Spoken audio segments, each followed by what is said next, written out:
क्या तुमने कभी महसूस किया कि तुम कम उम्र ना तजुर्बाकार हो, इसलिए फर्क नहीं ला सकते? शायद अपने किसी चैलेंज को देखा हो और सोचा हो मैं ये हरगिज नहीं कर सकता। आज का हिस्सा हमें दो नौजवानों से मुतारिफ कराता है जो शायद इसी तरह महसूस करते हो। एक लड़का बादशाह और हिचकिचाता नबी जिनकी जिंदगियां एक हैरत अंगेज हकीकत जाहिर करती हैं। खुदा किसी भी उम्र के शख्स को जो दिल और जान से इसकी पैरवी करने को तैयार हो इस्तेमाल कर सकता है।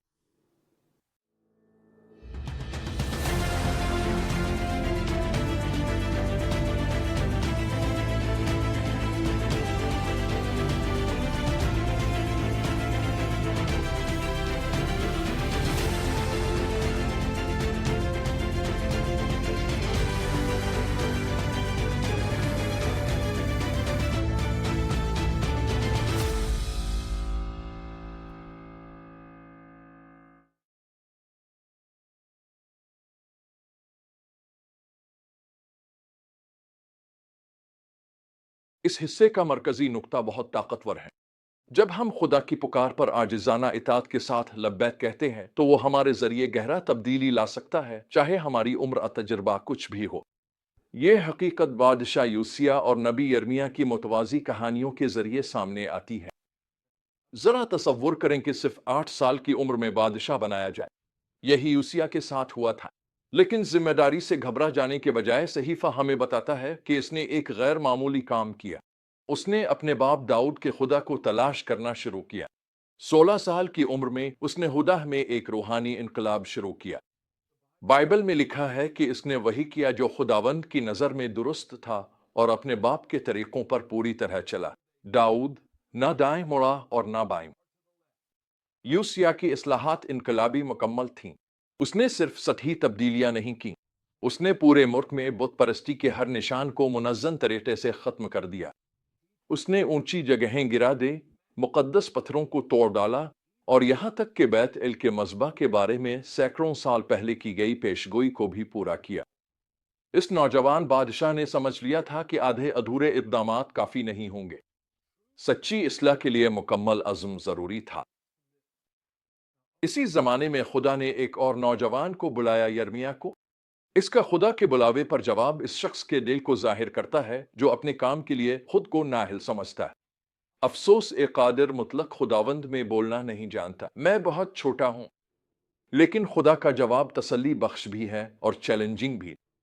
ये मत कहो कि मैं छोटा हूं। तुम्हें इन सब के पास जाना है जहां मैं तुम्हें भेजूं और वही कहना है जो मैं तुम्हें हुक्म दूं। इनसे मत डरो क्योंकि मैं तुम्हारे साथ हूं और तुम्हें बचाऊंगा।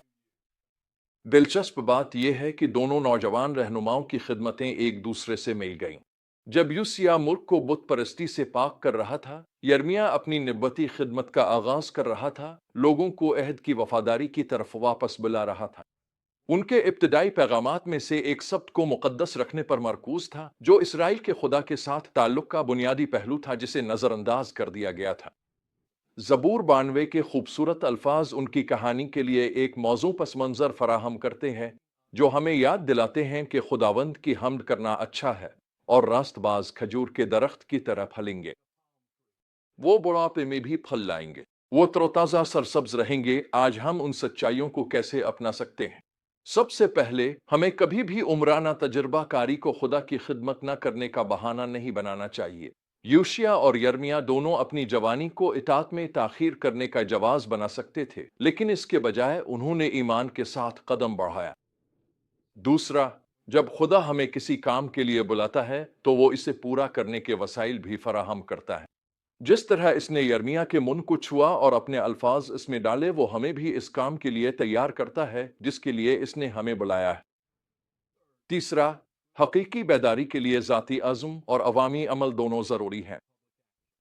यूशिया ने सिर्फ सही बातों पर ईमान नहीं रखा, बल्कि इसमें तब्दीली लाने के लिए फैसलाकुन इक़दामात किए।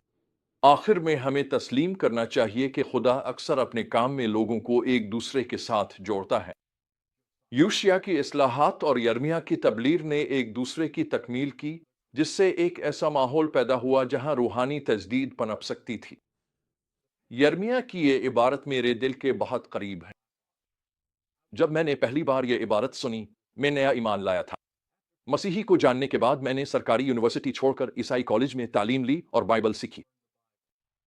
ایک رات ایک طالب علم نے یرمیہ باب 1 آیات 4 سے دستک پڑی، دل میں آگ جلنے لگی، ایک جذبہ کہ انجیل پوری دنیا تک پہنچے۔ مجھے بالکل نااہل اور مکمل طور پر بے بس محسوس ہوا۔ اس رات میں نے سنسان جگہ تلاش کی اور دنیا کی قوموں تک انجیل پہنچانے کے لیے اس پکار کو قبول کیا۔ خدا سے فریاد کی، اے خداوند، میں تیرا پیروکار بنوں گا۔ میں نہیں کر سکتا، میں ہی معلوم کہاں سے شروع کروں یا کیسے بڑھوں، لیکن میں تیری پکار کے آگے سر تسلیم خم کرتا ہوں، اسی طرح جیسے نوجوان یرمیہ نے کیا تھا۔ اس وقت سے لے کر اب تک میں 80 سے زیادہ ممالک گیا ہوں اور گزشتہ 60 سالوں سے دنیا کی قوموں کو تبلیغ کر رہا ہوں۔ ان الفاظ کی لپٹیں آج بھی میرے اندر گہرائی تک جل رہی ہیں۔ دراصل یہ تفسیر یرمیہ کی اسی عبارت پر مبنی ہے۔ یہ خدا کی پکار تھی، یہی وہ پکار ہے، وہ پکار جو خدا نے میری زندگی پر رکھی، وہ پکار کہ اس کے کلام کو ایک زخمی اور ضرورت مند دنیا تک پہنچایا جائے۔ میں یرمیہ اور یوسیہ کی کہانی کے لیے کتنا شکر گزار ہوں۔ یہ کہانیاں ہمیں بتاتی ہیں کہ خدا ہمیں نہیں دیکھتا جیسے دنیا دیکھتی ہے۔